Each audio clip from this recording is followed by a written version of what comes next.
Jerome Jones from Inside the Hashes here with the legend, Mr. Mohamed Sanu from Rutgers, New Jersey. I'm a Jersey guy. You're a Jersey guy. Jersey. Dirty Jersey, baby. Jersey. Yes, sir. Yes, sir. Super happy to have you out here. I'm happy to be talking to you today as another, Jersey native. New Jerseyan. Yes, sir. Yes, sir. So, first and foremost, you being from Jersey, I'm being from Jersey. We're both in Georgia right now. What's the difference between the two spots, and maybe highlight some good things about Jersey? I mean, first of all, the main difference, I gotta pump my own gas. I don't like that. It'd be too hot. Yeah. You know what I'm saying? You just roll the window down, be like, hey, fill it up, please. Roll it right back up. Yeah. When it's cold. Or when it's cold. You gotta get out. That's one thing I miss about Jersey. I miss the pizza, unbelievable. Oh yeah. You know what I'm saying? The sandwich food is top notch. Down south food really good, but y'all don't understand. It's different. It's really different. Try it if you haven't. I miss the people.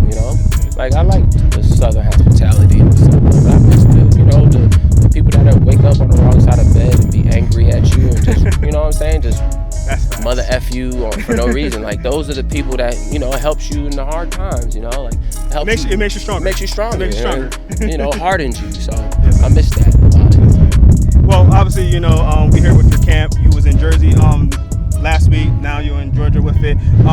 Tell me some takeaways you got from both sides. Being the one in Jersey down here. How this kind of came about?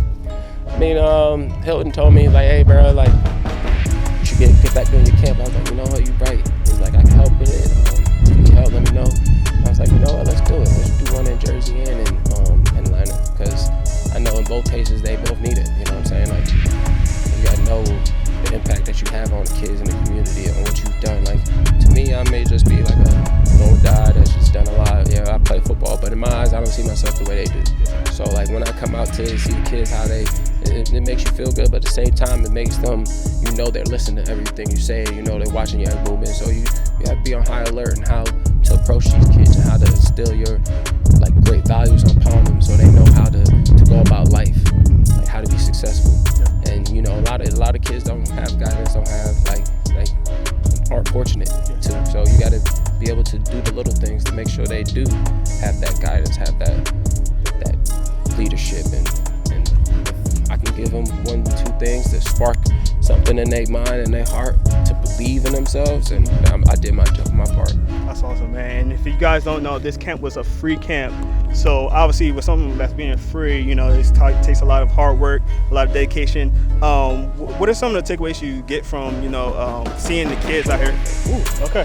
We're going to edit that out. It'll be biting. Yeah, South is the South, man.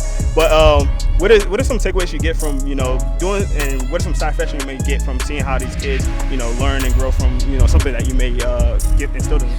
I mean, you see it maturating. Like, knowledge is power. So if you're able to give these kids the knowledge that they need to know how to grow and how to apply it to the game that they may love doing, it will like an idea can spark like wildfire within a kid.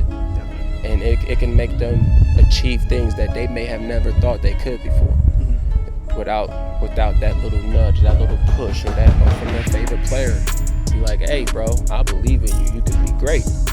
And they're like, really? You know what I'm saying? Like, I remember when I was 4th grade, I had an NFL player come to my school, and he brought his Super Bowl ring. He used to play for the Giants. I can't remember his name. He wore number 80. But he brought his ring. He passed it around to everybody in the gymnasium, and that's what sparked my mind on wanting to play in the NFL, wanting to win a Super Bowl ring, because something like that. So now, if I'm able to do that, and somebody's able to do that for me, like, I can pass that along the line. I feel like it's necessary to be in the position we are to do the little things like that, whether you feel like you want to or not. Like, like it's gonna change some kid's life. Yes, sir.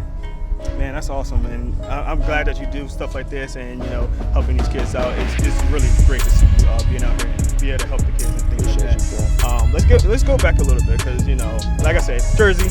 I know. You know, when your class came into Rutgers, man. If you guys don't know Rutgers, the reason you probably do know about Rutgers is because this man's class right here. So, you know, let's just run that back a little bit. Rutgers, how was that? You know, your class coming in and kind of putting Rutgers on the map, and you know, letting the nation know who you guys were. Well, it was something where it was like I was the first one to commit to that class, and then Tom Savage committed, and then it just started rolling in. You know, guys started believing like, hey, because Shiano, he's a great coach. He kept it 100% real. Like, you're gonna get an opportunity to play. You may not start, but you're gonna get an opportunity to play. A lot of places I went, they were gonna tell me I was gonna be the starter, I was gonna be the next this, next that, and that's not what I want to hear. Especially a kid coming from a place where you had to earn everything you had. So it's like, for me, it's like, I got different sets of values. So I like to earn what I get. You don't have to give me nothing. I'm gonna put in the work because I know what it takes. And I learned that from my mom, I learned that from my sister, I learned that from my brother. I know like how it is. So when he gave me that opportunity, I was like, jumped on it and I was ready to go. And I knew guys that jumped on board when we all got there. And that our freshman year, we all made that commitment to ourselves. Like, yo, we could be the best that ever did it here. And that's what ended up happening for real. Like, I mean, the classes before us, they played outstanding ball. Ray Rice, and they paved the way. You know, Brian Leonard, those guys, they paved the way. But, you know, we had to continue that legacy, upholding it. And we knew we had some shoes to fill. Yeah, and obviously, you know, after Rutgers, you know, a lot of those players went to the NFL, and not only went to the NFL, we talked about it a little earlier, not only went to the NFL, but like had sustained substantial like careers, you know. So, you know, talk about yourself, you know, being from the Bengals, playing a little bit with the Falcons, and you know, just recently with the 49ers. Tell me a little bit like how the NFL life was for you, and you know, some of the things you went through with that. I mean, NFL life has been great so far. It's been, you know, ups and downs, trials, tribulations, maneuvers, and along the way, it's business at the end of the day. But at the same time, it's still football. So you got to know how to play, and you got to know how to work the business. Yeah. So I mean, I played Cincy 4 years, played for Atlanta 3.5 before I got traded. Great time. And then I played in New England for half a bit. Ended up playing with San Fran. Before I got cut there, and ended up Detroit for part of the year, and then finished my last year in San Fran. So it's like, you know, my career has been great. It has a lot of highs, some lows, and it's just how life is.